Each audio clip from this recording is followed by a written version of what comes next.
Hola, ¿qué tal? Muy buenas tardes. A nombre del Centro Peninsular en Humanidades y Ciencias Sociales de la UNAM, les damos la bienvenida a este conversatorio Mujeres por un Mundo Igualitario en el Mundo de la COVID, que realizamos en el marco de la Jornada Universitaria por la Igualdad de Género, en el que todas las dependencias de la UNAM nos estamos uniendo para conmemorar el 8 de marzo, visibilizando y reflexionando en torno a los derechos de las mujeres y las maneras que tenemos para disminuir la desigualdad de género y también destacar y reconocer todos los aportes de las mujeres y nuestro liderazgo en todos los campos del conocimiento.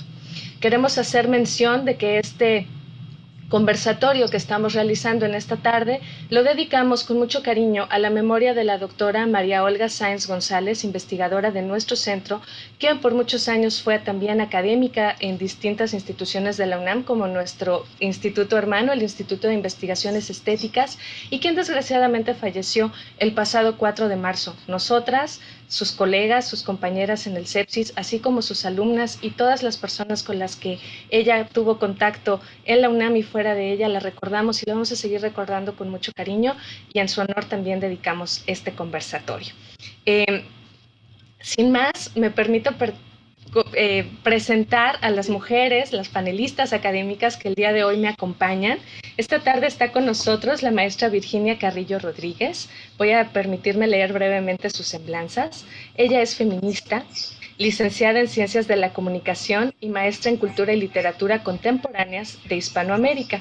Actualmente, la maestra Virginia cursa el doctorado en Historia y Estudios Humanísticos de la Universidad Pablo de Olavide de Sevilla, donde realiza la tesis Cuerpo Femenino y Discurso, Micromachismos en la Comunicación Mediática de Yucatán, México. Y actualmente se desempeña como profesora de tiempo completo en el Sepsis de la UNAM, impartiendo clases, dirigiendo tesis de licenciatura y posgrado y desarrollando proyectos de investigación, y también como editora de la revista Península, órgano de difusión científica de nuestro centro. También dirige tesis en otras instituciones académicas. Las líneas de investigación de la maestra Virginia son narrativas culturales de género y discurso patriarcal en la comunicación masiva. La maestra Virginia tiene 18 años de experiencia como docente y ha trabajado como periodista cultural y comentarista en medios de comunicación masiva en nuestra localidad. Buenas tardes, Virginia, bienvenida y muchas gracias por acompañarnos. Buenas tardes, Daniela. Un saludo a todas las personas que nos siguen. Es un gusto compartir contigo y también con Cristina Llamada esta mesa, este conversatorio en esta fecha tan significativa de Cultura y posgrado y desarrollando proyectos de este conversatorio en esta fecha. Hola, hola. Muchas gracias. Ay, se me trabó un poco el internet, ustedes disculpen, pero me da mucho gusto recibirte. También esta tarde está con nosotros la doctora Cristina Puga Espinosa. Ella es profesora titular de la Facultad de Ciencias Políticas de la UNAM y tenemos el gusto que desde hace unos años esté con nosotros en el Sepsis. Ella es socióloga y doctora en ciencia política por la UNAM. Es investigadora nacional, miembro de la Academia Mexicana de Ciencias. En 2009, la doctora Cristina Puga recibió la distinción Sor Juana Inés de la Cruz que otorga nuestra institución y ha tenido diversos cargos de dirección académica y coordinó, por ejemplo, el Consejo Mexicano de Ciencias Sociales de 2007 a 2011. Entre los temas de investigación de la doctora Puga figuran el sistema político mexicano, las formas de participación política de los empresarios organizados, el ejercicio académico de las ciencias sociales, las asociaciones como formas de acción colectiva organizada y las estrategias de participación política de la sociedad civil. Actualmente realiza una investigación sobre cuestiones de participación social y gobernanza sobre el ejercicio de las ciencias sociales en nuestro centro aquí en Mérida, Yucatán. Buenas tardes, doctora, bienvenida, muchas gracias.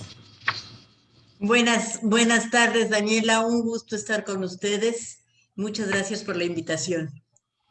Muchas gracias por estar esta tarde y también por estar con nosotros en el Sepsis desde hace ya un tiempo. Nos la robamos de la facultad, un tiempito. Más bien me vine con mucho gusto para acá. Perfecto, nos da mucho gusto. También está con nosotros la doctora Amada Rubio Herrera. Ella es licenciada en Ciencias Ciencias Antropológicas por la UADY, maestra en Ciencias por el CINVESTAF y doctora en Antropología por la UNAM. Actualmente se desempeña como investigadora de tiempo completo en el CEPSIS de la UNAM. Recibió la medalla Alfonso Caso por la UNAM en el 2015 y es investigadora nacional nivel 1 del Sistema Nacional de Investigadores del CONACYT. Es docente de la licenciatura en Desarrollo y Gestión Interculturales de la UNAM, aquí con la sede de Mérida, Yucatán, y en la maestría en Trabajo Social también del CEPSIS de la UNAM. Sus investigaciones parten de la perspectiva feminista, generando conocimientos situados y desde la horizontalidad. Tiene experiencia en procesos de desarrollo endógeno, en investigación, acción participativa y en el acompañamiento a grupos de mujeres rurales en la autogestión de sus organizaciones productivas. Ha presentado y publicado en diferentes plataformas los resultados de sus investigaciones y actualmente desarrolla el proyecto Prevención del Embarazo Adolescente en Yucatán, Desafíos en Incidencia Institucional. Hola, Amada, buenas tardes, bienvenida y muchas gracias. Hola, buenas tardes a todas mis colegas, a ustedes. Un gusto de estar con todas ustedes y a la estimada audiencia. Muchas gracias. Muchas gracias a ustedes y también les recordamos a todas las personas que nos están viendo a través de Facebook Live que pueden hacernos llegar todos sus comentarios para que al término de las rondas de preguntas que haremos a las panelistas, pues se sumen a este diálogo y a este debate con nosotras y que podamos interactuar con todas y todos ustedes. Así que muchísimas gracias y todos sean bienvenidos y bienvenidas a este conversatorio. Bueno, pues para comenzar, quisiera comentar que este año la ONU puso énfasis en los esfuerzos que nosotras las mujeres realizamos, las mujeres y las niñas realizamos en todo el mundo, con nuestras acciones para forjar un mundo mucho más igualitario y recurrir al trabajo y a la fuerza femenina como un pilar fundamental para recuperarnos de la COVID-19. Y en ese sentido, una de las primeras cosas que quisiera plantearles a ustedes en la mesa es el tema de nuestro accionar político, nuestro accionar social, nuestro accionar cultural durante todo este tiempo y cómo es que nosotras hemos demostrado que nuestras habilidades, nuestros conocimientos, nuestras redes, nuestra forma de hacer política, de hacer cultura, de hacer comunidad, pues han sido fundamentales. Sí, para liderar esfuerzos de respuesta y de recuperación ante la COVID, pero que sigan haciendo patente toda esta fuerza que las mujeres siempre hemos venido empujando a lo largo pues, del tiempo y de nuestras vidas, ¿no? Entonces, pues, la primera pregunta quisiera hacérsela a la doctora Cristina Puga.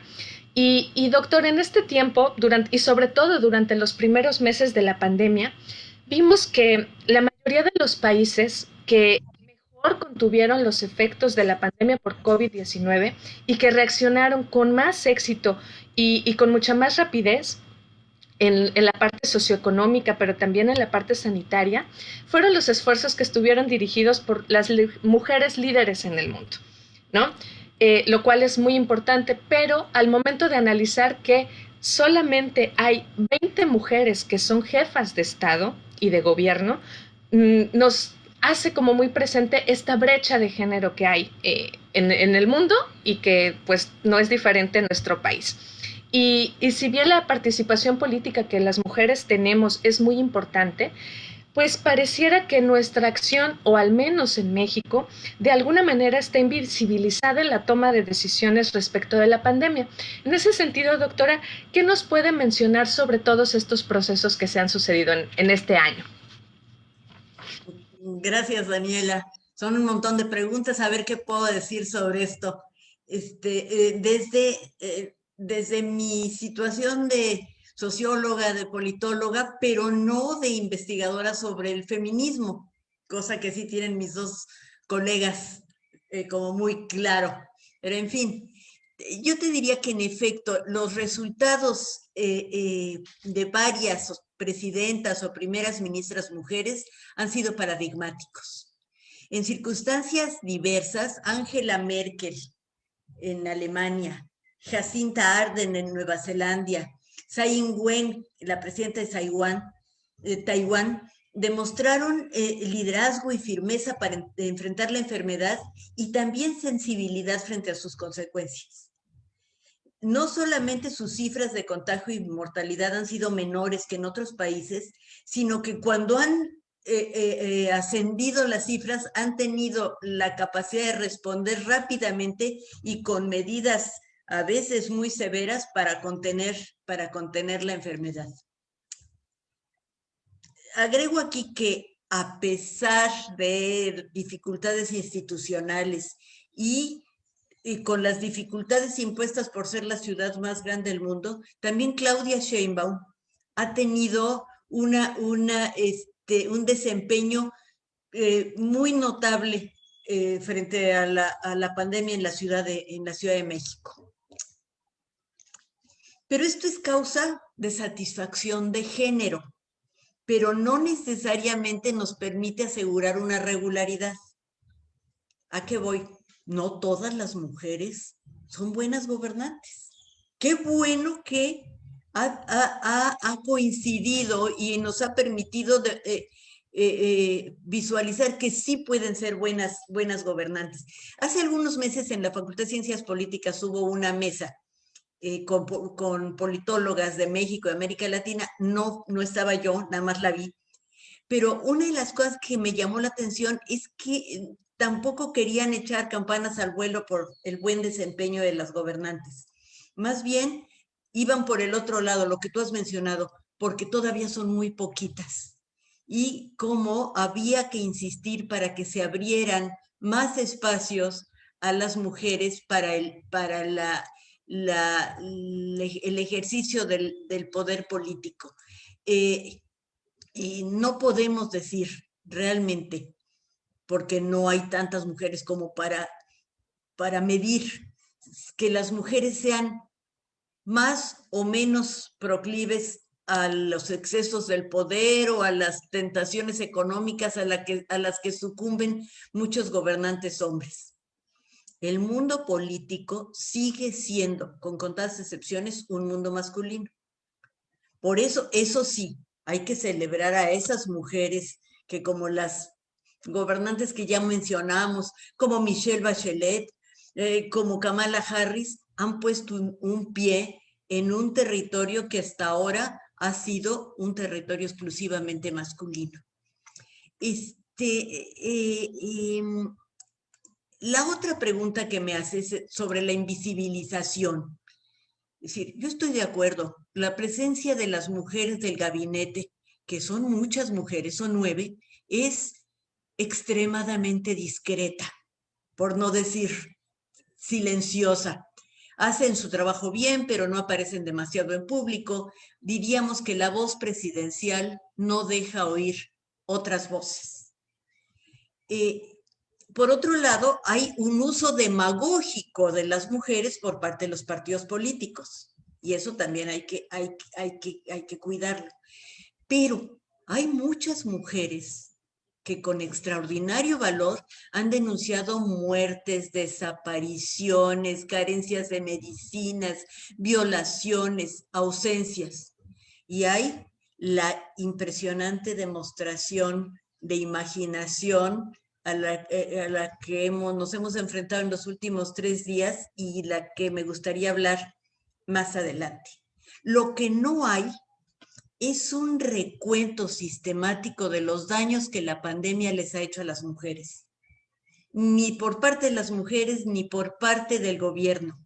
Es decir, las mujeres están muy lastimadas por la pandemia. Es decir, se han quedado sin trabajo, han tenido que dedicar las 24 horas del día a atender a la familia, a cuidar de la escuela de los niños, a darles de comer todo el día, porque ahora toda la familia está todo el tiempo en la casa. Ajá. Han perdido el trabajo, han perdido ingresos y además están expuestas a las tensiones familiares que a veces acarrean violencias, si no es que ya la existían desde antes y ahora son más cotidianas. Entonces, yo creo que ahí es donde tenemos que poner mucha atención. Muchas gracias, doctora Cristina.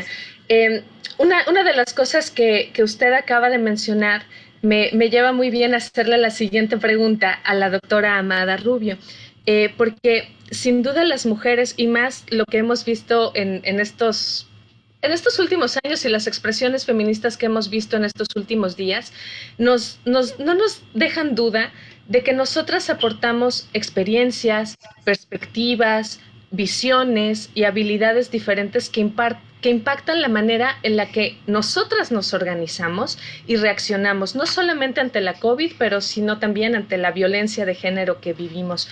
Y, y en particular, yo quisiera centrarme en lo referente a diversos proyectos y organizaciones comunitarias que son parte de tu estudio. En este sentido, doctora Amada, ¿qué experiencias nos puedes compartir de grupos de mujeres en Yucatán y cómo se han organizado y trabajado en la pandemia? Bueno, muchas gracias, Dani. Mira, lo que yo te puedo decir que y al auditorio, claro, que ante este llamado institucional romantizado de quedarse en casa, pues no aplicó para todos, ¿no? Y para todas. Entonces, las mujeres rurales no siempre pudieron justamente quedarse en casa, como estipuló este llamado federal y estatal, ¿no? ¿Por qué? Porque ellas han tenido que seguir saliendo, han tenido que seguir ganándose la vida. Interesantemente, en estas organizaciones de mujeres con las que tengo contacto, particularmente en el sur del estado, continuaron ahora con con el atenuante del virus e ideando, echando a andar las redes institucionales que ya tenían, las redes personales que habían creado, pero no se pudieron quedar en casa. Y además tenían este atenuante de responder a la crisis que había provocado la pandemia en términos de migración. Cuando sus familiares que estaban en el Caribe tienen que regresar y regresan a sus comunidades de origen. ¿Y en quién recaen y en quiénes recaen la responsabilidad? Desde luego en las mujeres, ¿no? Que desde antes han tenido un papel fundamental en la reproducción de la vida cotidiana, pero con la pandemia se complicó más, ¿no? Se complicó, pero siguieron saliendo, siguieron con ciertas medidas, pero también hay que reconocerles a estas mujeres las formas particulares que tuvieron de cuidarse comunitariamente y las formas que también tuvieron y han tenido para procurar la salud, ¿no? A partir justamente de los productos que tienen a disposición, de la medicina tradicional, de los cercos que hicieron las propias iniciativas de las mujeres organizadas en Tatsiú, en Tequit, las mujeres, y en Maní incluso, que es una zona turística, las mujeres se organizaron para crear estos cercos anti-COVID. Bueno, también se movilizaron estas mujeres organizadas para continuar produciendo, para continuar, mencionaba, desplazando sus productos a los mercados cercanos, como en este caso Peto, o incluso a la ciudad de Mérida. Y el solar, de nueva cuenta, volvió a tener una presencia importante, porque hay que recordar que no solo fue la crisis, no solo la crisis por la pandemia, también fueron los huracanes que laceraron particularmente al sur del estado, ¿no? Estas comunidades que perdieron muchos de sus cultivos, perdieron la cosecha, y entonces otra vez las mujeres desde el solar han tenido un papel preponderante. Bueno, ahora podemos, y a manera de cierre, no sé cómo voy con el tiempo, pero a un año de la pandemia, ¿qué me gustaría señalar? Me gustaría señalar el papel crucial que han tenido las mujeres rurales organizadas para la reproducción de las vidas comunitarias y cotidianas de sus comunidades, ¿no? Y que a diferencia de la ciudad, o sea, la pandemia ha sido predominantemente un fenómeno urbano, el campo ha resistido una vez más, ¿no? Eso ha quedado claro. Y quienes las pagarían por la parte de alimentación, pues serían las personas que vivimos en las ciudades, porque en el campo, con todas las crisis, las pérdidas, hubo de qué comer. Y otra vez el solar, a cargo de las mujeres, dio el sustento principal. Pero bueno, pero tampoco hay que romantizar, ni mucho menos esencializar, porque también hemos visto, y de esto vamos a hablar más adelante, justo lo que comentaba la doctora Cristina Puga, ¿no? El aumento de las violencias, el cierre de las escuelas, que también proveía un espacio seguro para las niñas, con los alimentos que se les otorgaban, pues ya no están. Y entonces, y en las mujeres justamente han caído también estas tensiones y estas dificultades, ¿no? Porque tienen que proveer en este marco que ya mencioné, pero también tienen que continuar con la gestión de los hogares ahora con estas atenuantes y con estas dificultades. Y que en el caso de los hombres, por lo que he podido ver, es que ha habido bueno, siempre, ¿no? Pero ahora una fuerte presencia del alcohol, ¿no? Que es también que se sabe desde las masculinidades un escape. ¿Y esto en qué detona? Sabemos que por las investigaciones que detonan en violencias, ¿no? En violencias hacia las que se consideran inferiores, que son las mujeres y las niñas. Bueno, yo creo que con esta parte cierro mi participación en esta primera ronda.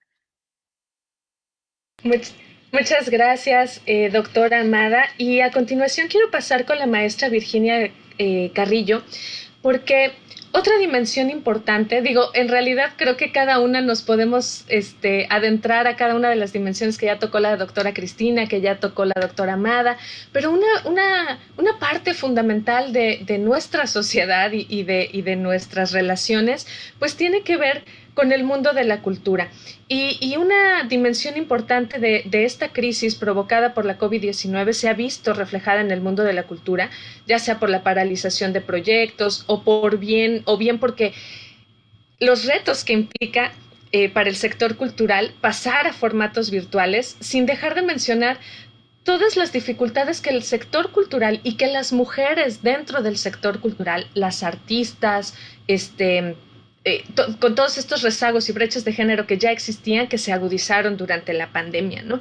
Entonces, maestra Virginia, en este sentido y durante el año del confinamiento, ¿qué iniciativas emprendidas por mujeres dentro del ámbito cultural nos quisiera compartir, rescata como paradigmáticas y qué perspectivas existen a futuro para las mujeres en el ámbito cultural?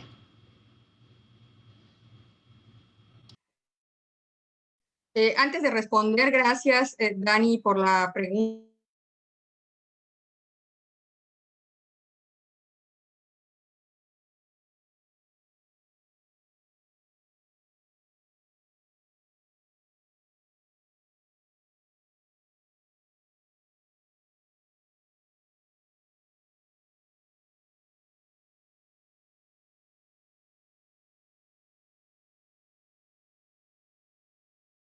Perdón, ¿escuchan a Virginia? No, ¿verdad? No, no la escuchamos. Creo que salió un momentito la maestra Virginia. Aquí estás.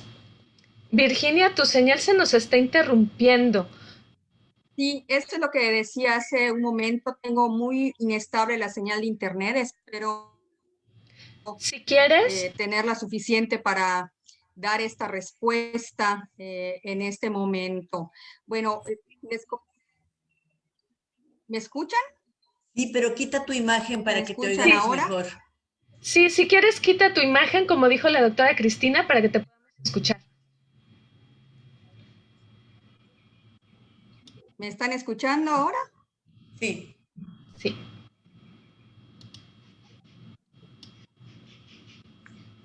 Ok. Bueno, pues les quería comentar pensando en la pregunta, ¿no? La pandemia ha significado menciones de nuestra vida social, grandes pérdidas, ¿no? Todas y todos hemos perdido algo en este proceso. Entre esas pérdidas, pues por supuesto se cuenta la dinámica de la vida cultural, del consumo cultural, principalmente las artes escénicas se han visto profundamente afectadas porque pues al ser disciplinas de ejecución que se realizan por lo general en sitios cerrados, que reúnen a las personas que conforman el público, pues fue de las primeras actividades en detenerse por la pandemia, ¿no?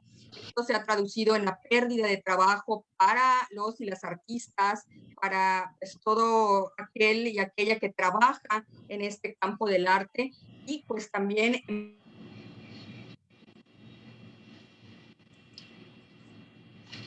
que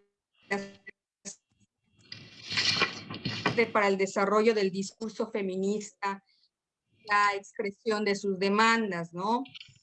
Y a pesar de las restricciones por la pandemia, la creatividad de algunos y algunas creadoras ha dado lugar a loables proyectos que han conseguido remontar los obstáculos que ha impuesto el confinamiento, y en medio de la covidianidad, hablemos de covidianidad en los términos de Rosana Reguillo, se han convertido han podido convertir su oferta cultural en pues, versiones adaptadas a las nuevas circunstancias. Y quiero poner de ejemplo el proyecto que ha impulsado aquí en Mérida la artista teatral, la artista escénica Liliana Hernández Santibáñez. Ella impulsa el proyecto Corriendo con Lobas. Dentro de ese proyecto, la obra performática teatral Caminantes hacia el encuentro, que consiste en recorrer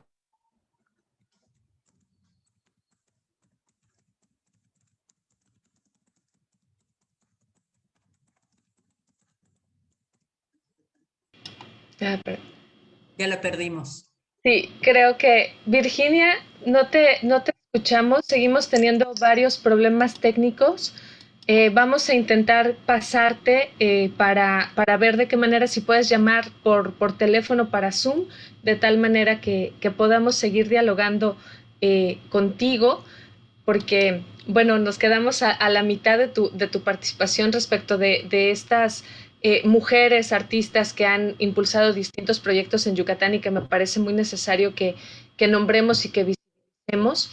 Y en este sentido, pues si gustan vamos a seguir dialogando a reserva de que Virginia pueda integrarse con nosotras más adelante respecto de algo que ya veníamos hablando en sus intervenciones y bueno, pues que tiene que ver con el hecho de que desde hace casi un año, ¿no? Casi que la próxima semana, vamos a cumplir un año desde que se impusieron estas normas de confinamiento y de trabajo en casa, que de alguna manera nunca pensamos que, o imaginamos que fueran a ser tan largas. ¿No?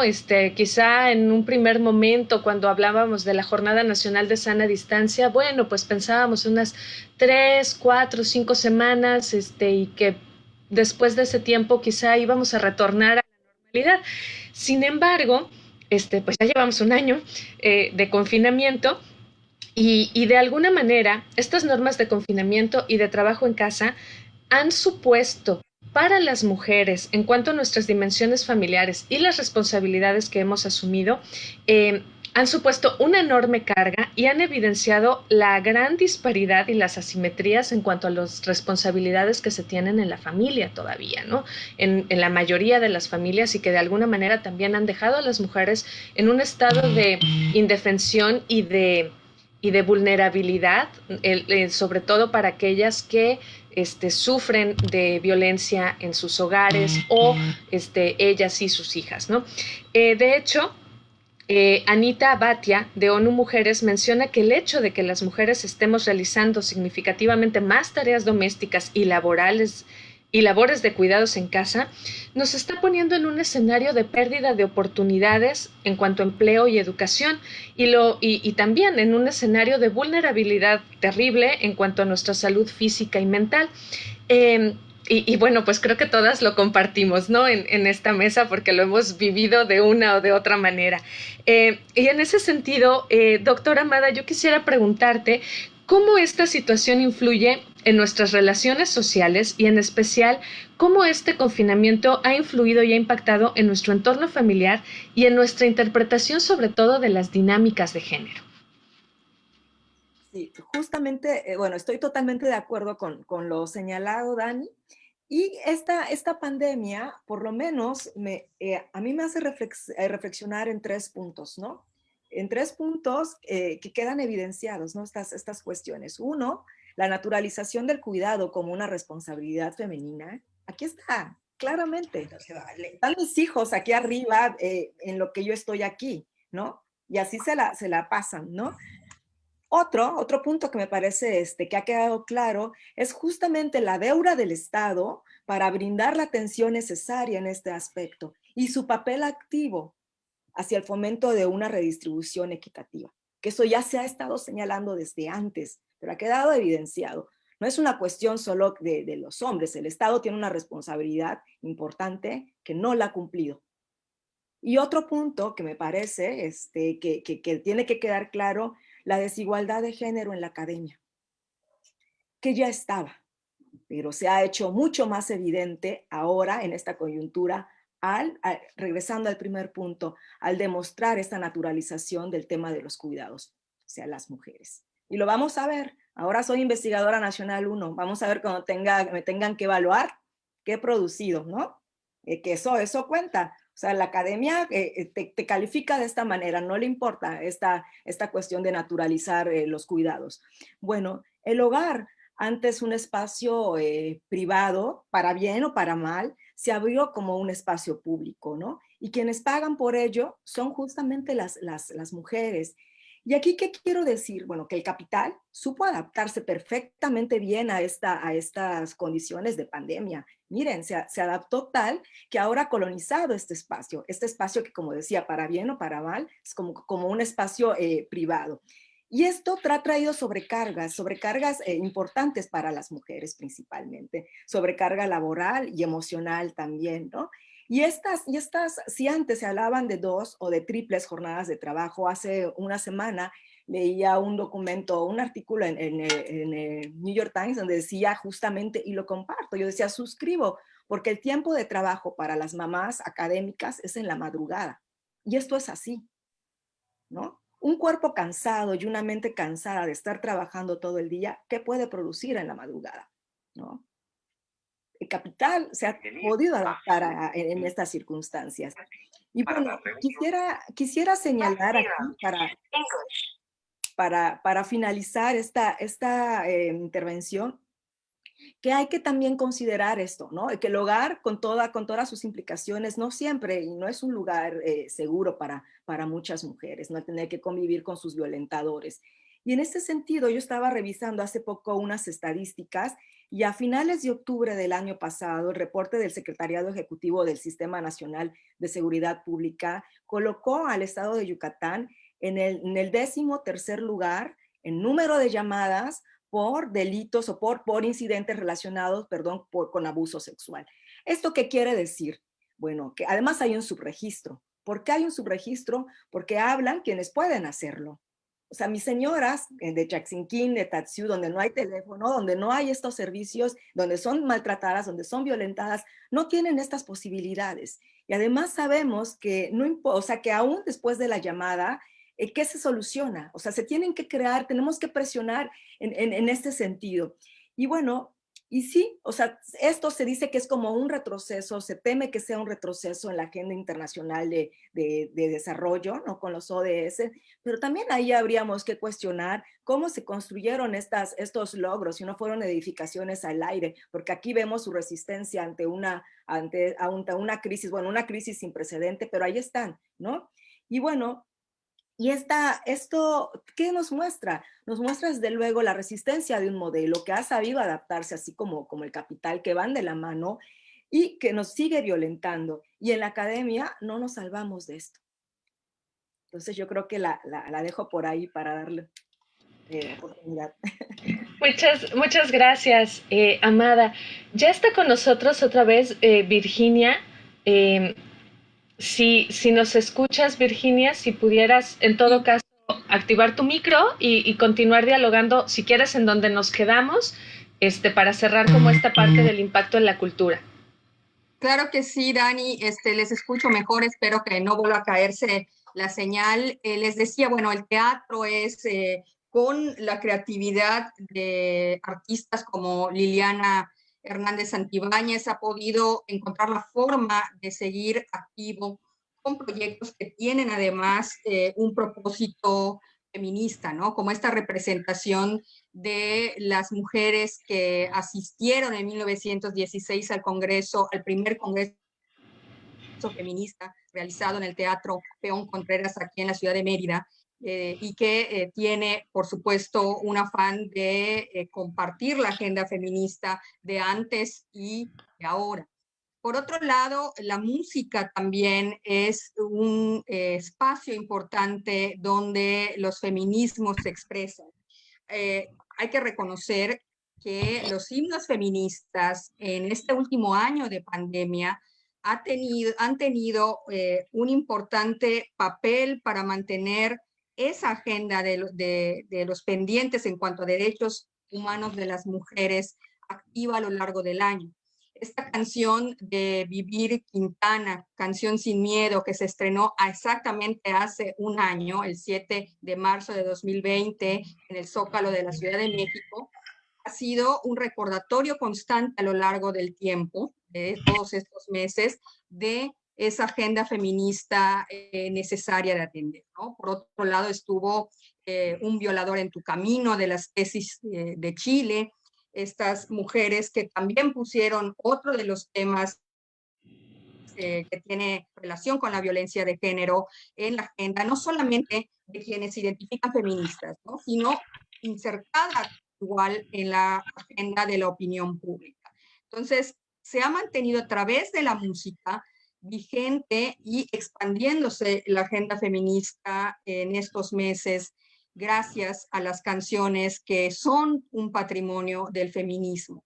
Y por otro lado, en cuanto a la dimensión cultural, siempre es importante señalar estos ejercicios de contramemoria de los últimos años. Los estamos viendo desde 2018, 2019, en todas las latitudes del país, incluso del mundo, con la intervención a los monumentos, ¿no?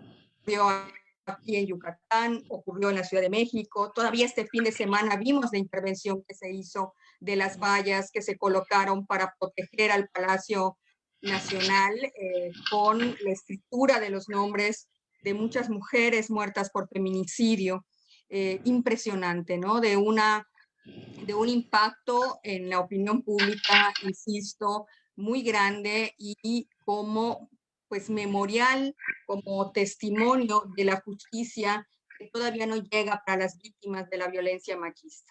Y bueno, estamos viendo esas acciones de contramemoria ocurrir a lo largo de hoy, de este día. Eso, ¿no? Para completar el comentario que quedó interrumpido hace un rato. Muchas gracias, Virginia. Quizá, y aprovechando que ahorita ya está bien tu señal, si te quisieras animar a prender tu cámara, adelante. Vamos a esperar que el internet nos apoye. Y pasaría para preguntarte un poco lo que venía en esta ronda. Y complementar un poco lo que Amada nos comentaba hace un momento respecto de cómo se ha visto afectados nuestros entornos familiares y las dinámicas que tenemos en nuestra dinámica social, nuestra dinámica familiar.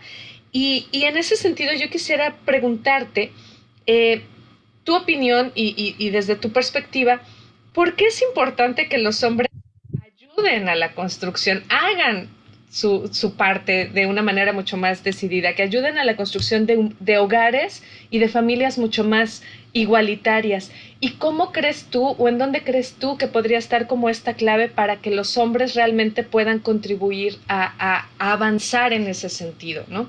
Y que no nada más sea, porque vamos a apoyar a las mujeres, porque no se trata de que nos apoyen, se trata de que ellos construyan y que ellos aporten, no para ayudarnos, sino porque son sus responsabilidades y son también sus tareas. ¿Qué nos podrías comentar al respecto? Claro que sí, Dani. Nada más que para activar mi cámara necesito permiso de quienes administran la sesión. Ya, perdón. Ahí estoy. Hola otra vez. Qué cosas, la tecnología pues ha sido el recurso para poder seguir teniendo vida académica, social, pero a veces nos... ¿verdad? Bueno, pues ¿qué te podría decir respecto a lo que preguntas y también en armonía con lo que comentaba Amara? Yo creo que la crítica feminista, ¿sí? Este trabajo tan arduo que se ha hecho a lo largo de la historia de los feminismos, la crítica a nivel de teoría, a nivel de activismo, ha logrado permear de alguna manera en el imaginario cultural, ¿no? Ha conseguido que algunos aspectos de la vida social que ha funcionado en esta división de dimensiones, lo que se conoce como las esferas separadas de lo público para los hombres y lo privado para las mujeres, hayan abierto algunos canales que han permitido sobre todo que las mujeres transitemos hacia la esfera de lo público, ¿no? Consiguiendo pues, el respeto de derechos políticos, del derecho a la educación, de derecho, bueno, al desempeño en lo general en el mundo de lo público, y nos hemos insertado en ella, ¿no? Por supuesto, con un montón de dificultades, y sigue significando esta inserción la existencia de la desigualdad, por ejemplo, en el campo laboral, ¿no? Podemos ejercer las mismas labores que los hombres, pero nos pagan menos por ello, ¿no? O tenemos doble o triple jornada porque al contrario de nosotras que hemos transitado hacia la esfera de lo público, los varones no han transitado de la misma manera a la esfera de lo privado. Entonces, sobre los hombros de las mujeres sigue pesando la carga de las responsabilidades que hay en el hogar, ¿no?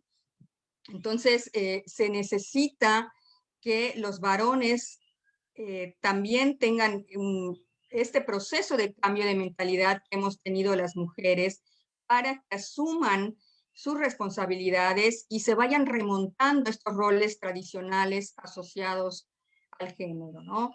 Esta igualdad también se conseguirá cuando pues la ley respalde esta transformación al interior de las familias. Ya no puede seguir siendo defendida como el ideal este modelo de familia tradicional que ha imperado en sociedades como la nuestra, ¿no? Es necesaria la legalización del matrimonio igualitario, es necesario el reconocimiento de la dignidad de las familias homoparentales, es necesario que no haya obstáculos para la adopción de niños y niñas por parejas del mismo sexo. Lo que pasa es que en un entorno sociocultural como nuestro sigue imperando una moralidad de tinte religioso que impide que esos derechos se reconozcan y se respeten. Las autoridades legislan o ejecutan en función de esa moralidad religiosa, ¿no? Es necesario ese cambio para que pues tanto hombres y mujeres, a partir de la reflexión histórica de los feminismos, cambiemos nuestras formas de relacionar. Pues eso acabaría, ¿no? Es el ideal, la meta de los feminismos, que se termine la discriminación desigual de sexo, de género, de identidad, y pues se estaría respetando también los mandatos pues, de la Constitución de este país, los acuerdos internacionales que ha suscrito México a lo largo de 25, 30 años. Eso como respuesta, como reacción a lo que preguntabas, Dani.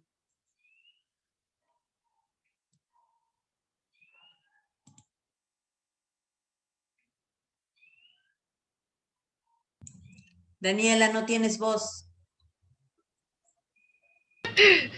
El computador no me dice que tengo el micrófono apagado. Gracias, doctora. Ya escuchamos a la doctora Amada desde un punto de vista pues mucho más familiar y de un ambiente como mucho más cercano, de los ambientes comunitarios, de cómo poder ir avanzando en este sentido. Sin embargo, pues la acción individual y la acción colectiva pues son muy buenas y las tenemos que hacer, pero también tenemos que avanzar en materia de política pública. Y entonces, en ese sentido, doctora, ¿usted qué acciones cree que son necesarias emprender para avanzar hacia la equidad de género en este sentido? Digo, es pregunta como para desarrollar así en un montón de muchas cosas, pero... como para varios años de trabajo.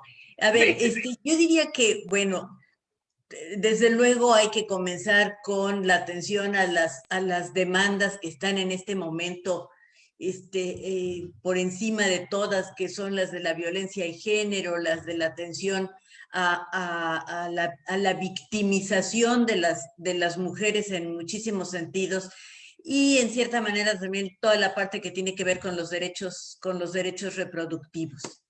Pero yo diría, Daniela, que hay una gran cantidad de mejoras pendientes en la vida pública, y que cada una de esas debería impactar favorablemente en la situación femenina.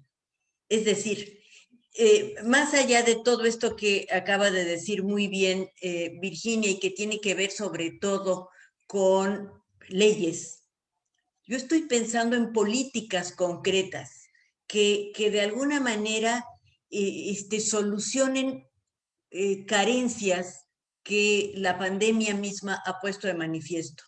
Desde la falta de recursos para la escuela en casa. Y la falta de recursos para la escuela en casa no es que nada más necesiten una computadora, es que no había computadoras, es que no hay red que llegue a todas las partes, es que la escuela se hizo también por televisión, pero tampoco había televisiones en todas las casas, o la transmisión era muy defectuosa, o pues los niños eran 3 o 4 y entonces a ver cómo le hacían, y no había tampoco espacios alternativos, desde la precariedad del sistema de salud, la falta de guarderías, la subcontratación, las diferencias de salarios, hasta esto de lo que han hablado Virginia Llamada, esta convención social de establecer que corresponde a la mujer, y se ha dicho desde el poder, corresponde a la mujer cuidar a los viejos, a los enfermos y a los niños. Y se ha repetido desde el poder que esta es la tarea obligada de la mujer, o la tarea esperada de la mujer, lo cual efectivamente requiere de pensar en muchas políticas públicas. El confinamiento afectó, como han dicho ustedes, el rendimiento social y la estabilidad emocional de las mujeres, y agravó situaciones muy delicadas. Entonces, todo eso requiere de políticas públicas. Pero más allá de eso, la propia pandemia ha puesto de manifiesto la importancia de pensar de otra manera la vida colectiva, el cuidado y la conservación del medio ambiente, los horarios de trabajo, el uso del internet, el trabajo en casa. Me detengo aquí un momento. Las dos mencionaron el trabajo en casa, y el trabajo en casa cuesta.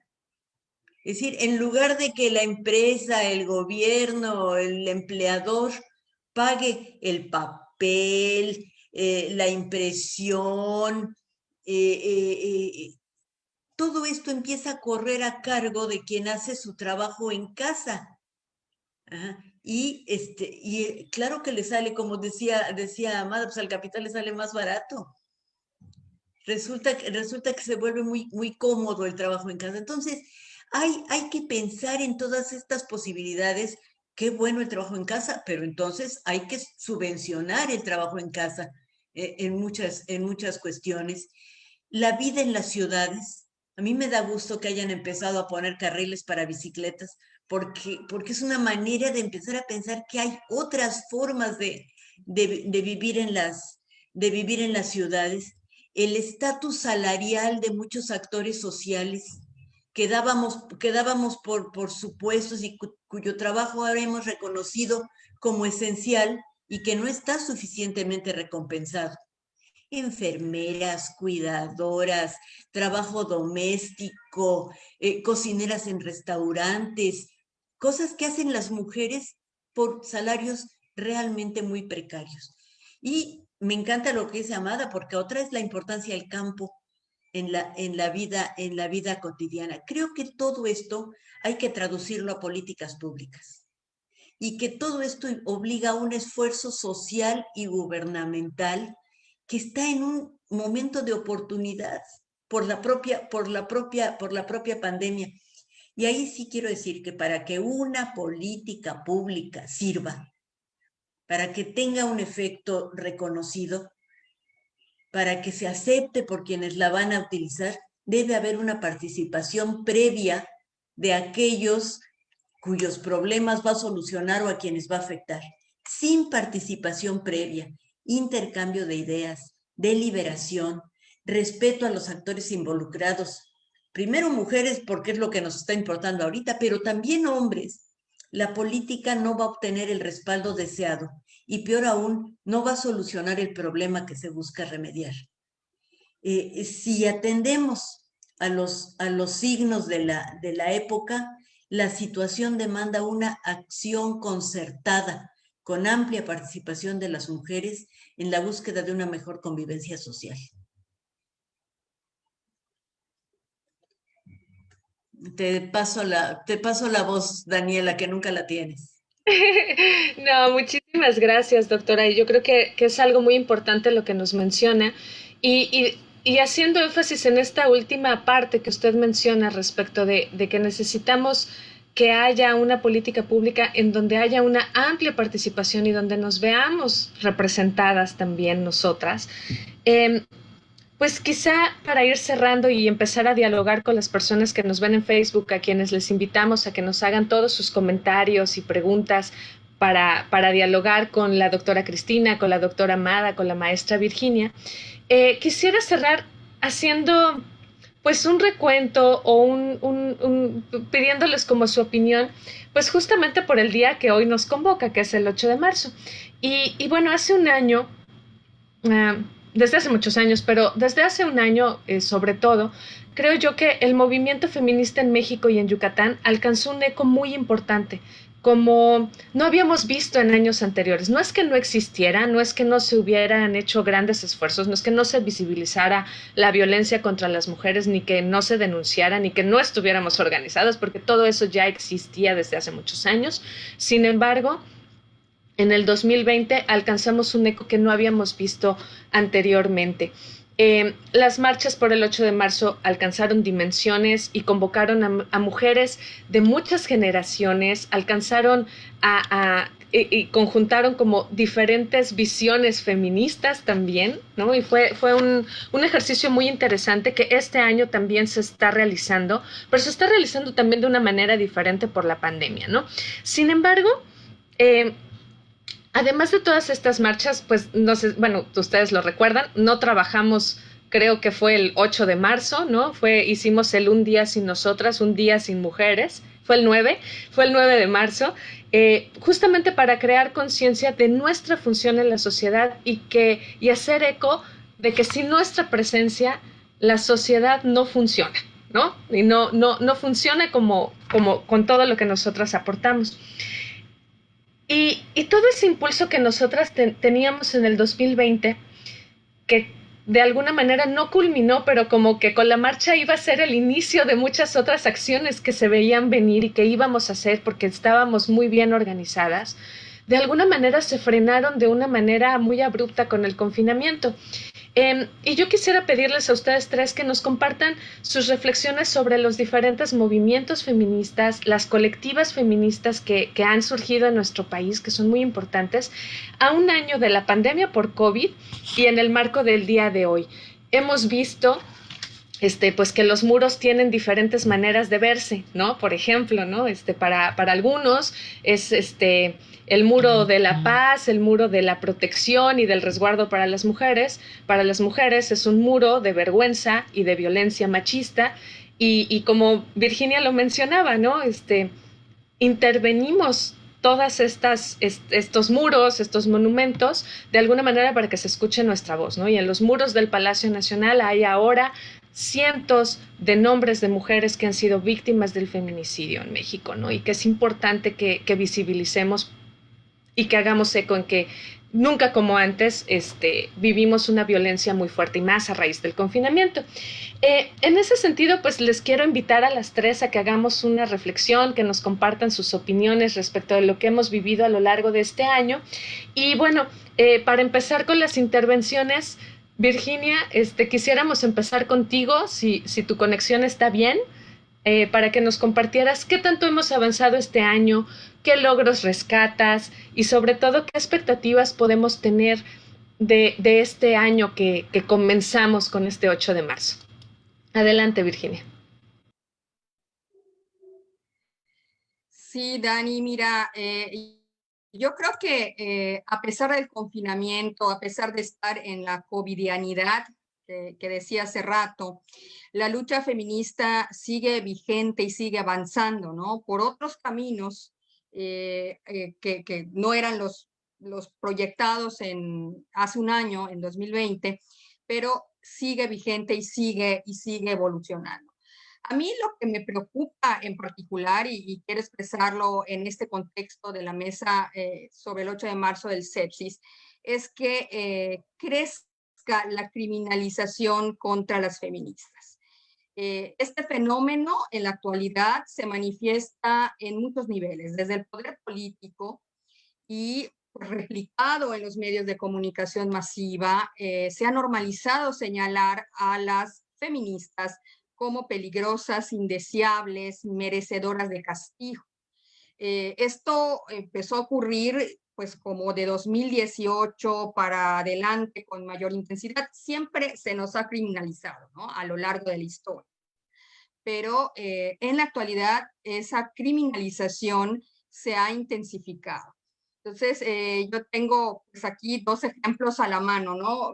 Pensando en los niveles de gobierno desde los cuales ocurre esto y que se replican a nivel de opinión pública, a nivel de medios de comunicación masiva, ¿no? Aquí, pues, aquella denuncia que interpuso el alcalde de Mérida contra las feministas, intervinieron el monumento a la madre 28 de septiembre de 2019. Esa criminalización, ese regaño, ese castigo, ¿no? Tanto simbólico como real a partir de la denuncia que hace el Ejecutivo de la ciudad en contra de las feministas por haber intervenido el monumento a la madre que está en el centro de la ciudad y que pues nos hace pensar que se está hablando como si se tratara de propiedad privada, ¿no?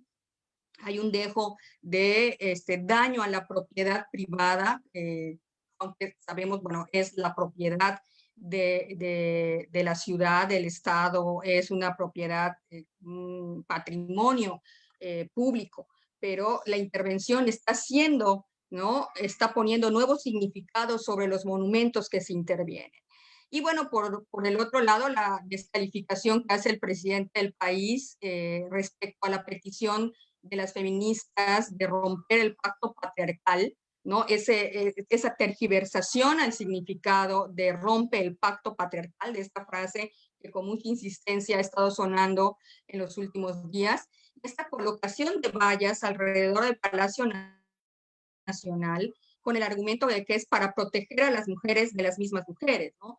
Ello nos demuestra cómo existe un doble discurso muy característico de la doble moral de la dinámica social de un país como el nuestro, ¿no? Por un lado, se castiga, se regaña a las feministas y por otro lado vemos que se impulsan acciones a favor de las mujeres.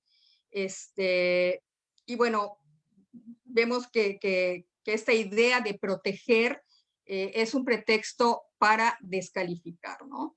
Y pues es importante poner la atención en las voces de estos y otros hombres del poder, no solamente hombres, también mujeres, que ocupan cargos ejecutivos de elección popular, porque son quienes en estos momentos encarnan el discurso patriarcal que somete a las mujeres, que justifica la desigualdad y la opresión de género, y desde el cual se construye una narrativa en contra de las manifestaciones feministas que entierra totalmente las causas por las que se lucha, ¿no? En México es un escándalo que haya 10 u 11 feminicidios al día.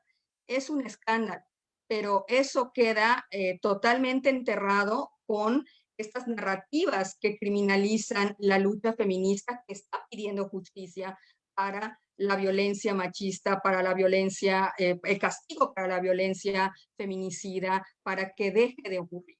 Entonces, bueno, está referente el informe que hace unos días dio a conocer públicamente Amnistía Internacional, donde dice que ha encontrado que las autoridades responden a las protestas de las mujeres y contra la violencia de género con excesivo e innecesario uso de la fuerza, ¿no?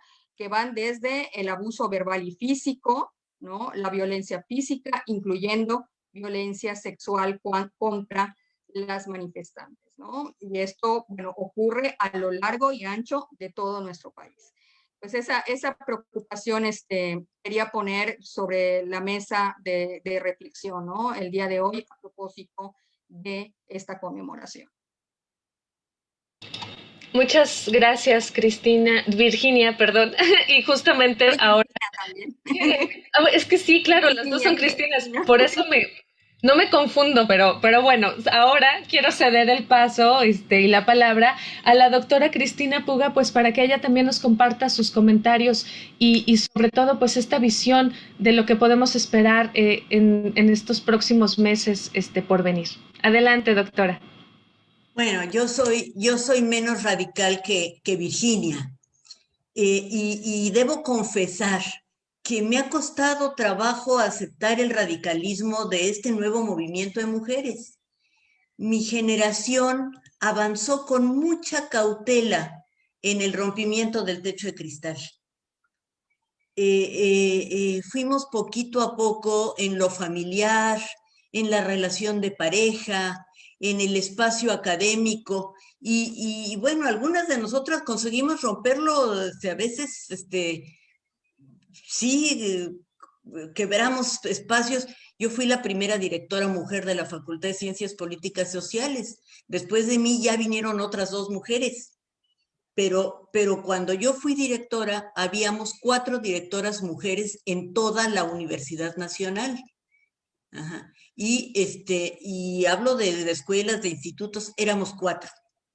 Entonces, realmente ha sido un proceso rápido, pero que hicimos al principio con mucho tiento.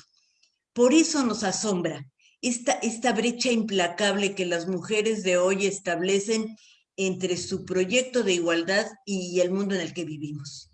Es decir, no están demandando espacios políticos, no están demandando a veces igualdad económica, están demandando derechos fundamentales. Están demandando el derecho a vivir como les dé la gana, sin ser perseguidas, sin ser señaladas, es decir, a vivir como hombres en igualdad de circunstancias. Bueno, platico con mi hija y a veces me sorprende también el enojo con el que habla. Y es que hay un fondo de verdad y digamos, de agravio acumulado que esta nueva generación expresa y que el gobierno no ha sabido comprender. El presidente, y ahí les voy a decir, el presidente es un hombre de mi generación, y a los hombres de mi generación les costó mucho trabajo aceptar estos primeros rompimientos, desde el lavado de trastes hasta el cambio de pañales, hasta el aceptar que las mujeres teníamos derecho a ciertos tiempos para nosotros, para trabajar, para hacer nuestras cosas. Y el presidente ve a las rebeldes como un movimiento subversivo, administrado por alguna fuerza política que actúa deliberadamente en su contra, a la que hay que denunciar y de la que hay que defenderse, pero no una fuerza con la que hay que dialogar y llegar a acuerdos. Y ese creo que es el problema. Yo pienso que el presidente y con él buena parte de su gabinete está equivocado. Y que los muros que antier rodeaban a Palacio Nacional, no los que lo rodean hoy, porque ya con la intervención los muros han adquirido otro significado, pero los muros que se levantaron frente a Palacio expresan una incomprensión acerca de esta nueva generación femenina que puede ser muy grave para los años que restan de su gobierno. Ahí lo dejo para que platiquemos más sobre esto. Muchas gracias, doctora Cristina. Para finalizar esta ronda y seguir dialogando en torno a lo que Cristina y Virginia nos han comentado, Amada, quisiéramos escuchar tus comentarios respecto de este tema. Claro, con mucho gusto. Bueno, ¿qué podemos concluir? Desde luego que 2020, el año de la pandemia, fue muy intenso y fue una coyuntura en la lucha, en nuestra lucha feminista. Hay logros que aquí en este contexto, pero a nivel mundial también. Tenemos ahí a la Constitución de Chile, la Constitución igualitaria. También tenemos la lucha de nuestras compañeras que en Sudán ya se prohibió la ablación. Entonces tenemos luchas, tenemos logros. A nivel de México, bueno, saben probablemente las personas que nos están escuchando, la ley Olimpia, que hace unos días se fue extendiendo, ya llegó hasta Hidalgo, ya se suscribió. También está la ley Ingrid. Y bueno, a estas reformas, lo que quedaría justamente, me parece, es vigilar su cumplimiento, porque la ley, desafortunadamente, es así. Esto es muy cansado, pero sabemos que nos va a tocar estar muy atentas a su cumplimiento. Ahí tenemos que estar. Y bueno, también destaco como un logro importante de esta también presión feminista, que se ha continuado esta estrategia nacional para la prevención de los embarazos adolescentes, que estaba empolvada, que se pensó que se iba a desaparecer, pero ha resurgido justamente a partir de estas insistencias. Y bueno, tenemos también a nuestra compañera Lady Pech, que pudo detener a Monsanto la plantación de la soya, de la soya transgénica en la región de los Chenes, y vemos que ella, organizada colectivamente con otro grupo de mujeres que luego fueron agrupando, perdón por repetir, que luego fueron añadiendo a otras compañeras y compañeros, pero hicieron la diferencia en este sentido. Y ahí nos muestra la importancia de la organización, y no queda de otra. Yo creo que en esta administración, como bien señalaba la doctora Puga, no hay un desprecio, a todo esto que encara esta lucha feminista, y no nos queda de otra que hacer lo que estamos haciendo, y cada quien desde donde está, ¿no?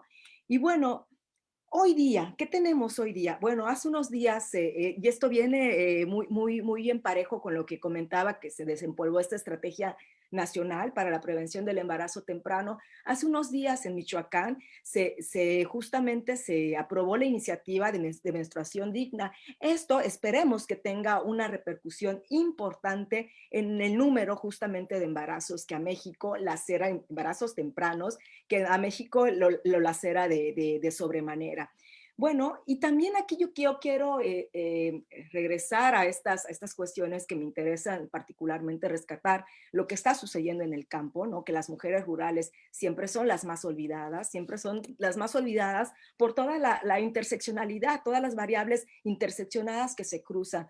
Yo celebro que ayer, hace unos días, justamente se llevó a cabo, ustedes sabrán que hace raíz de 5 meses, nuestras compañeras de lucha, otomíes, tomaron las instalaciones del INPI, y ayer celebraron su tercer encuentro de mujeres indígenas. Estas mujeres organizadas otra vez, lo que están buscando y lo que están pidiendo es algo que el gobierno no ha atendido, y que no ha atendido no solo de esta administración, de administraciones pasadas, el derecho a una vivienda y a una vida digna. Entonces tuvieron que tomar por la fuerza estas instalaciones, y además es una toma simbólica importante, porque toman las instalaciones del instituto que se dice proteger a los pueblos indígenas. Entonces las mujeres toman, y ayer celebraron su tercer encuentro en búsqueda de esta vida digna. ¿Y qué nos falta? Nos falta mucho, y justamente aquí yo quisiera retomar a Estela Hernández. Estela Hernández es la hija de nuestra compañera Jacinta Marcial, que junto con otras 3 mujeres fue detenida injustamente en el 2006 por el secuestro, y hace unos años se hizo una ceremonia de disculpa. O sea, ustedes recordarán muy bien. Y Estela toma la palabra y dice algo con lo que yo quiero cerrar. Ella dice que la lucha va a continuar hasta que la dignidad se haga costumbre en este país. Y va a ser así. En este país la lucha va a seguir y va a seguir por todas nosotras, por las que estamos en este panel, por mis estudiantes que estoy segura que nos están mirando, por todas las generaciones que vienen, por las mujeres que fueron silenciadas. Esta lucha va a seguir. Y en esta cuarta ola feminista vamos con todo. Y si tenemos que tirar los muros, lo vamos a hacer, porque es otra vez el derecho a esta dignidad que ya basta que se nos niegue de esta manera. Entonces, con esto quisiera concluir esta parte. Muchas gracias. Gracias, Amada, Cristina, Virginia. Gracias a todas ustedes por todas estas reflexiones. Quiero decirles que tenemos varios comentarios desde Facebook. Nos mandan saludos muchas personas, muchas mujeres, más bien creo que todas son mujeres, algunas excepciones. Nos mandan saludos Lilia Carmina, Sugeli Martz, Brenda Ledesma, Graciela Pellegrini, Patricia Guadarrama, Fátima, Stephanie, Antonieta Saldívar, Sinaí Gómez, Ana Castillo, Jessica Cisneros, en fin, varias mujeres y compañeras de nosotras que nos están viendo. Hay algunos comentarios.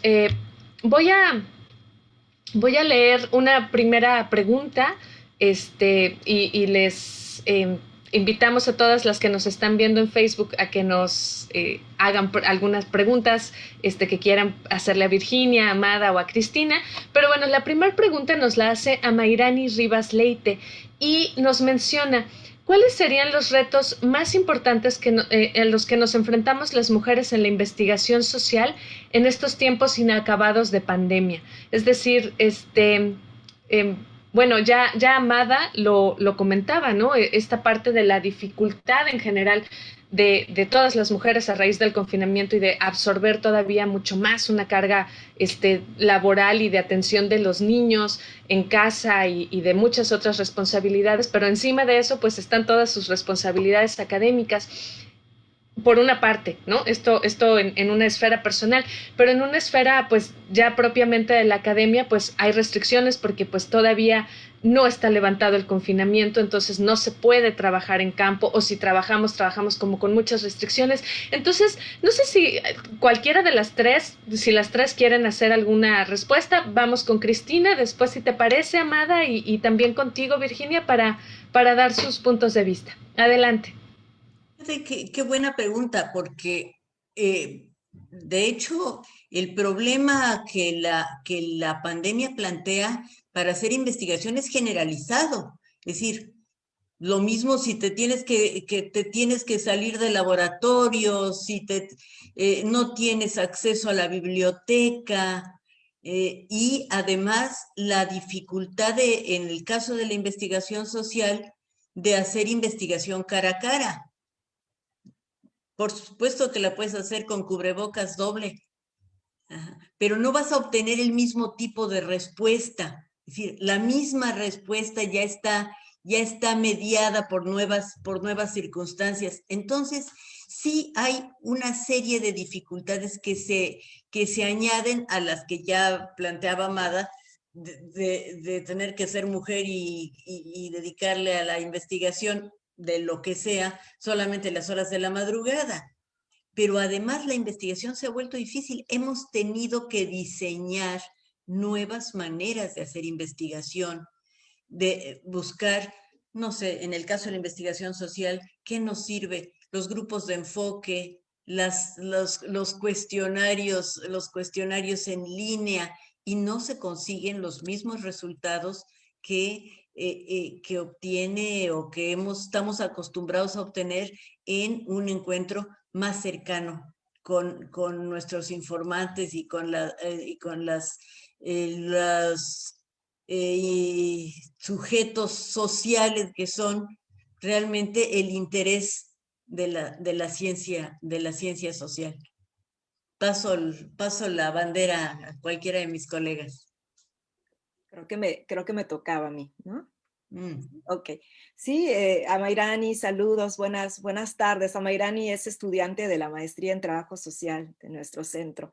Entonces, ella, bueno, pues sí, o sea, todas las personas tenemos esta preocupación, cómo vamos a hacer trabajo de campo. Y en mi caso, como antropóloga, o sea, como antropóloga, esto ha sido sin precedente. Claro, tampoco estoy, la última investigación estilo Malinowski, yo la hice en el doctorado, tampoco es que yo esté pidiendo volver a esto, ¿no? A irme 2 años y quedarme allí, ¿no? En el contexto, pero sí, definitivamente el trabajo de campo nos ha afectado. Y también quisiera señalar, en algún momento se me comentaba que por qué no contacto a las personas a través de los dispositivos de telecomunicaciones, porque no tienen el acceso, no hay internet, no hay celular. O sea, tenemos que estar ahí in situ, tenemos que estar, y no solo por nuestras investigaciones que ya van o que iban, sino para saber qué está pasando, cómo están enfrentando esta situación. Urge, urge y urge, pero no podemos salir. Y esto es interesante, porque como yo mencionaba al principio, en la primera ronda, la gente del campo, sobre todo las mujeres, no han podido quedarse en casa como se indicó, ¿no? Han tenido que estar saliendo para continuar ganándose la vida. Entonces, urge regresar, o sea, ya de verdad que yo he optado aquí por ir mis fines de semana, donde no contravengo ninguna disposición, pero sí para saber qué está pasando, para saber cómo están viviendo las condiciones de pandemia, cómo van los proyectos, qué está pasando en los contextos de estudio. Y bueno, y hay una disposición, las ganas siempre de hablar, la generosidad de la gente, o sea, de la gente de tierra adentro siempre ha sido impresionante, pero ahora las ganas, yo creo que en algunos casos hasta nos extrañaban, ¿no? Siempre se decía que en las casas o en las comunidades eran, bueno, la familia más el antropólogo o la antropóloga. Yo creo que sí, porque pues sí, o sea, se extraña el contacto, el conversar, y bueno, y ahí tenemos que buscar cómo seguirle documentando a lo que está pasando ahí. Pero sí las tecnologías de la comunicación, al menos para los contextos, no son la opción, no porque no hay, y también por lo que decía la doctora Cristina, y qué bueno que lo menciona, no son los datos, o sea, son otro tipo de datos, ¿no? Entonces tenemos también esta paradoja de nuestra ética de investigación. Trabajamos con los datos que sabemos cómo se han construido o qué hacemos, ¿no? Entonces, y también es una paradoja dentro de las instituciones, porque tenemos que ofrecer un informe de nuestras actividades, pero en el caso de la antropología nos definimos principalmente por el trabajo de campo, y la opción de hacer etnografía institucional pues ya fue, o sea, fue lo del año pasado. Entonces ahora hace falta regresar a las comunidades. Y bueno, aquí le cedo la palabra a mi compañera Virginia.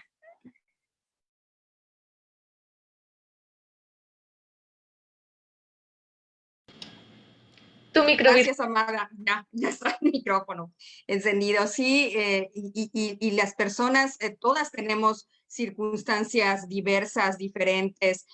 Como bien dice Amada, no todas las personas tienen acceso a las tecnologías para, a través de una tecnología como la que estamos usando ahora mismo, pueda realizarse el trabajo de campo, ¿no? Eso nos obliga, claro, desde otras áreas del conocimiento, tal vez a regresar a los archivos, a quedarnos simplemente con la observación, pero bueno, la academia demanda productividad y pues es un reto complicado de resolver en estas circunstancias que ya llevamos más de un año, bueno, ya vamos a cumplir un año, ya es el segundo año de la pandemia, pues muy complicado ser productivo, productiva en cuanto a las salidas de campo en estas circunstancias. Pero bueno, la creatividad, pues ese es el recurso, ¿no?, que tenemos para tratar de seguir produciendo en compensación a lo que no se puede hacer en campo. Y pues nada, también quiero agradecer a quienes han estado escribiendo al Facebook del Sepsis. Hay varias alumnas muy queridas.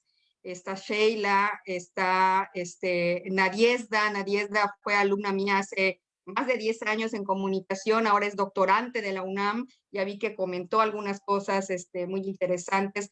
Muchas gracias por estar atentas y por pues, también dialogar de alguna manera a través de esta red social que es el Facebook, ¿no? Eso.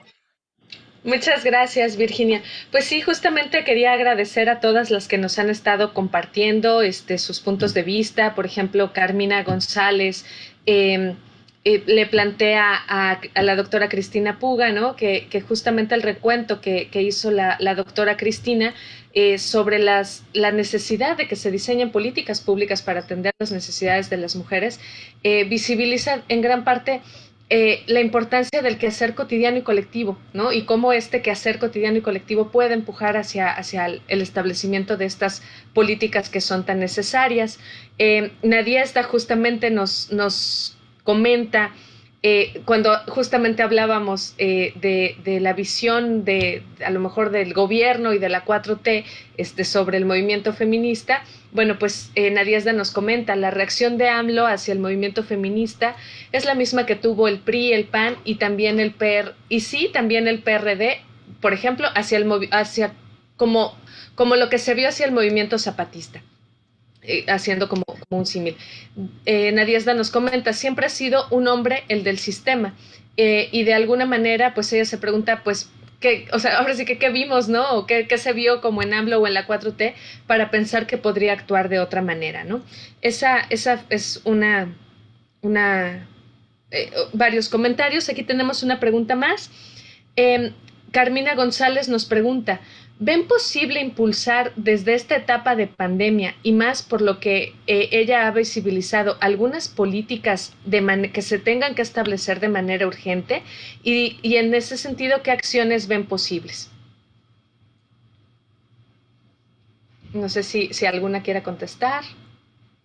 Virginia, doctora, bueno, ya más o menos las habían respondido algunas. Ya estaba muy respondida, Daniela. Yo diría que, como en todos los casos, todo es urgente, porque la situación es de urgencia. Es decir, pero ¿qué debe ir primero y qué debe ir después? Ahí de nuevo yo diría que depende mucho de la sociedad, de lo que la sociedad está pidiendo. Y a veces lo que consideramos que es imprescindible y que hay que atender inmediatamente, no es realmente lo que la sociedad está pidiendo. Entonces, no es tan, esto de la urgencia, no es algo que se determine ni desde nosotros, ni desde el poder, pues se determina desde la propia sociedad. Sí, bueno, adelante, Virginia. Sí, hoy en la mañana hubo una manifestación de colegas entre académicas y activistas en el Monumento a la Patria, donde ellas señalaban que una pandemia peor que la pandemia por el COVID-19 es la violencia contra las mujeres, ¿no? Y las políticas públicas, si bien pues existen en nuestro país, hay legislación para combatir esa violencia de género, esa violencia feminicida. Se reconoce el feminicidio como un delito con sus características muy puntuales. El problema que prevalece en nuestro país es que la impartición de justicia se revictimiza a las víctimas. En la impartición de justicia todavía no tenemos personal lo suficiente para atender la violencia de género, la violencia feminicida, la violencia sexual. Seguimos teniendo un sistema de impartición de justicia muy deficiente en este país, donde pues se pierde toda oportunidad políticas públicas que se prevé con la legislación, haya un poco de nivelación entre la atrocidad de los crímenes, la atrocidad de la violencia machista y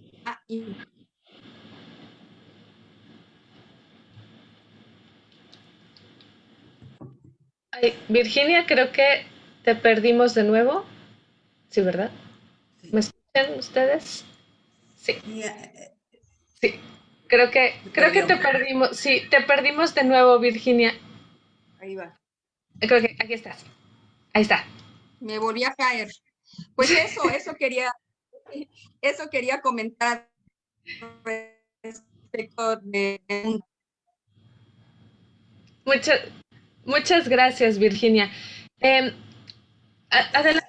Bueno, nada más, perdón, nada más a lo que añado, a lo que muy bien señalaba Virginia, que esto también urge ver justamente a las mujeres del campo, que ya no queden invisibilizadas y que dejen de criminalizar la pobreza. Por favor, esto es urgente. Mujeres que se encuentran en privadas de su libertad.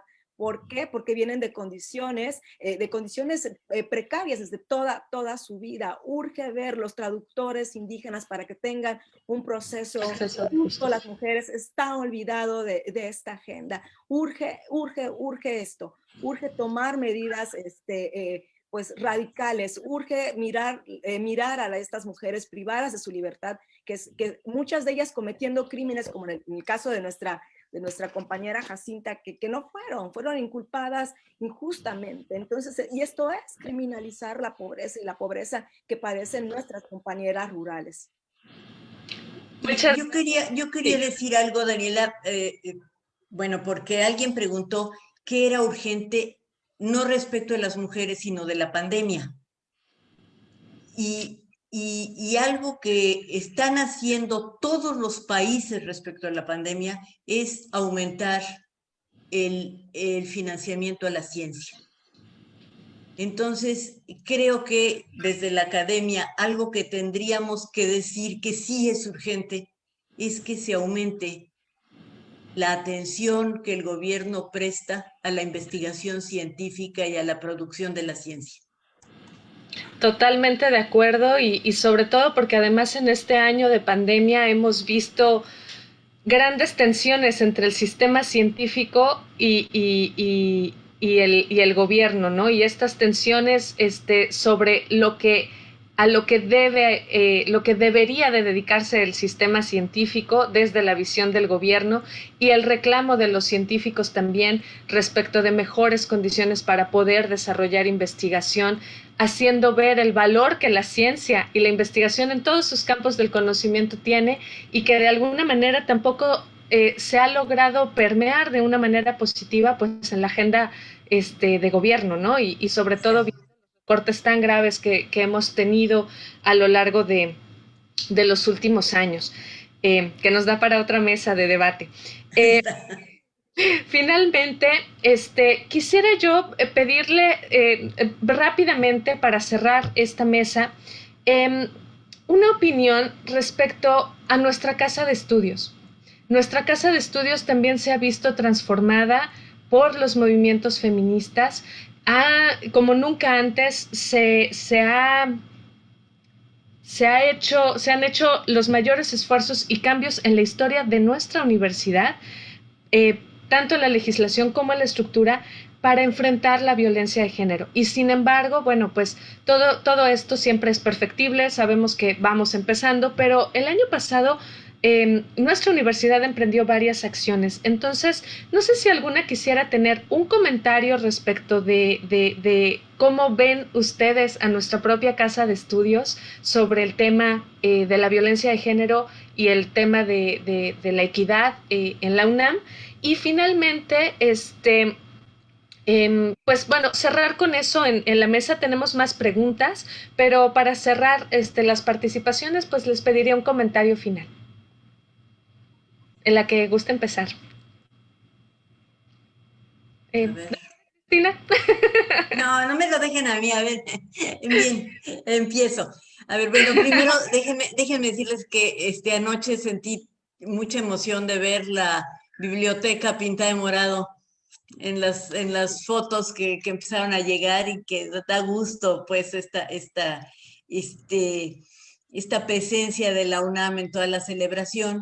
Y efectivamente, decir que ha habido una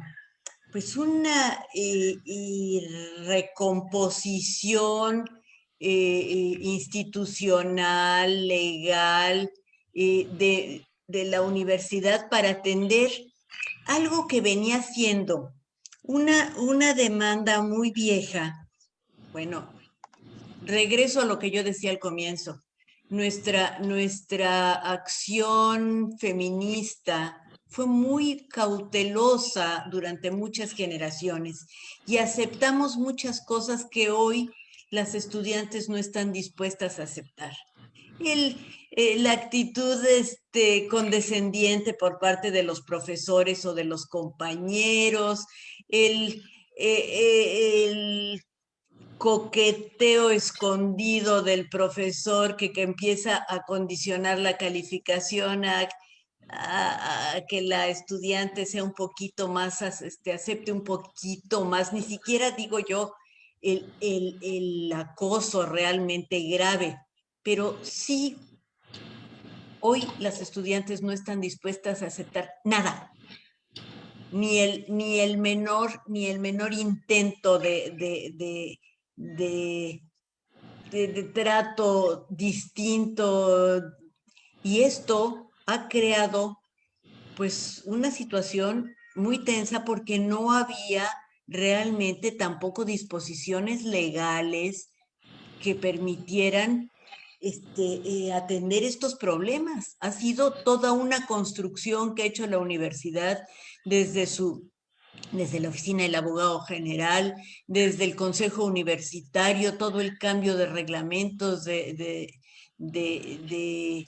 formas de sanción, y incluso de trabajo con el sindicato, porque no es posible quitar a un profesor que se portó mal con un estudiante sin que esto represente un problema de carácter laboral muy grave. Entonces, creo que ha sido un trabajo muy intenso de la universidad que debemos reconocer y que a veces ha sido a pesar de acciones extremadamente radicales por parte de estudiantes en contra de espacios universitarios. Entonces, yo solo diría que yo siento que ha habido grandes cambios y que yo espero que eso abra una etapa de mayor cordialidad y convivialidad universitaria, que permita un regreso después de la pandemia en mucho mejores condiciones que las que tuvimos. Gracias, doctora. Virginia Amada, ¿alguna tiene algún comentario? Puedo Sí. hacer un comentario. Sí, sin duda alguna, nuestra universidad ha hecho acciones importantes en este reconocimiento. Y bueno, y ahí tenemos justamente el año pasado se creó esta coordinación para la igualdad de género, que es una coyuntura en la universidad, es una coyuntura por todo lo que implica. Y justamente también en este tenor, hace unos días, fue la semana pasada, leí que en algunas carreras, y creo que fue en economía, se están justamente incorporando estas asignaturas que tienen que ver con el género y feminismo, ¿no? Y esto es un parteaguas. Yo creo que estas deberían de ser asignaturas transversales a toda la formación universitaria. Y yo ahí también quisiera señalar que no solo las estudiantes ya no toleran, tampoco las académicas vamos a tolerar ningún tipo de abuso, ningún tipo de acoso, de ningún tipo. Entonces, y la universidad ha tenido esta sensibilidad, o está teniendo esta sensibilidad, y ya vemos que en esta cuarta ola feminista, el poder de la organización y la presión por medio de las redes está haciendo la diferencia. Pero en esto la universidad hay que reconocer esta sensibilidad y pues es ser un aliado en esta lucha, ¿no? Pero las estudiantes y las académicas, yo me sumo, no estamos dispuestas a soportar ningún tipo de situación que nos lacere y que vaya en contra de nuestra dignidad. Entonces, aquí la dejo. Gracias, Amada. Adelante, Virginia. Sí, yo quiero decir dos cosas. Primero, bueno, la UNAM, poniéndola en el contexto de la formación académica del país, es el gran referente, ¿no?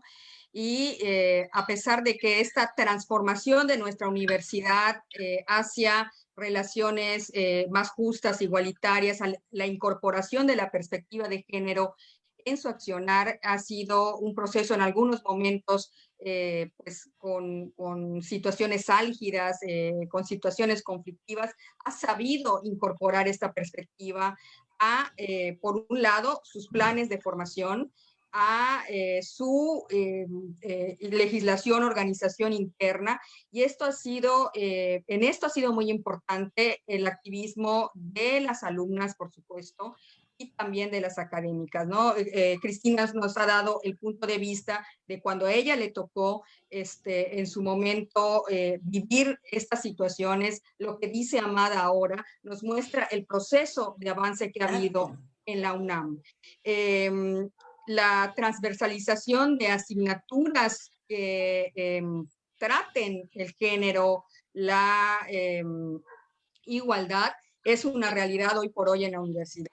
Ejemplo es la ENES, ¿no? Que está trabajando en ese sentido, tiene en sus programas de formación complementaria una materia de género e igualdad, la tendrá próximamente también como una asignatura transversal para todo el estudiantado. Lo digo sin el permiso de Eliana Arancibia, secretaria general de la ENES, que pues tiene también una postura feminista que es determinante, ¿no?, de lo que se está haciendo al construir la Escuela Nacional de Estudios Superiores aquí en Yucatán. Y bueno, es muy importante lo que las alumnas han estado haciendo a lo largo del tiempo, ¿no? Y esta generación de alumnas que tienen cero tolerancia a la violencia de género, a la violencia machista, pues es, creo que el signo más importante de la transformación de la UNAM, ¿no? Bueno, y el trabajo también en el nivel académico, vemos que la UNAM tiene el Centro de Investigación y Estudios de Género, también es referente, abrió el camino en ese sentido de darle espacio a la teoría, a la crítica feminista, al trabajo investigativo desde la perspectiva feminista, pues en igualdad de circunstancias que otras áreas y otras disciplinas de la ciencia y de la producción científica que que resulta del trabajo de científicos y científicas de nuestra universidad. Entonces, eso yo diría por parte de la universidad, ¿no? Viéndola desde adentro, pero también como referente para el resto del país. Pues muchas gracias y muchísimas gracias a las tres por este conversatorio. Creo que nos quedamos como con muchos temas de los cuales estaremos viendo a lo largo de este año cómo es que se van desarrollando el trabajo dentro de la propia UNAM, qué es lo que va sucediendo socialmente con el movimiento feminista en nuestro país, en Yucatán también, ¿no? Que ha sido también muy interesante observar cómo se ha ido desarrollando pues la lucha por reclamar nuestros derechos y derechos para toda la sociedad en general. Entonces, bueno, pues esperamos que esta transmisión haya sido de su agrado. Los invitamos a que sigan pendientes de todos los demás eventos que el CEPSIS va a tener durante el mes de marzo. Brevemente les comparto que el martes 23 vamos a tener una conferencia en donde hablaremos del discurso de lo femenino en el periódico literario del Museo Yucateco. Es una conferencia a cargo de la doctora Romina España Paredes. Y el viernes 27 de marzo a las 7 de la noche vamos a tener una conferencia magistral sobre la historia del feminismo en la UNAM. Es una conferencia que va a impartir la doctora María de Fátima Flores Palacios, va a estar también comentando la doctora Amada Rubio Herrera. Y bueno, pues a todas y a todos ustedes los invitamos a seguir pendientes de nuestros eventos y les agradezco mucho, doctora Cristina, doctora Amada, maestra Virginia, les agradezco enormemente su disposición para dialogar con todas nosotras en este día que conmemoramos el 8 de marzo. Igualmente a toda la gente que nos está viendo, muchas gracias y buenas noches. Gracias, Daniela. Buenas noches. Adiós a todas. Adiós. Adiós.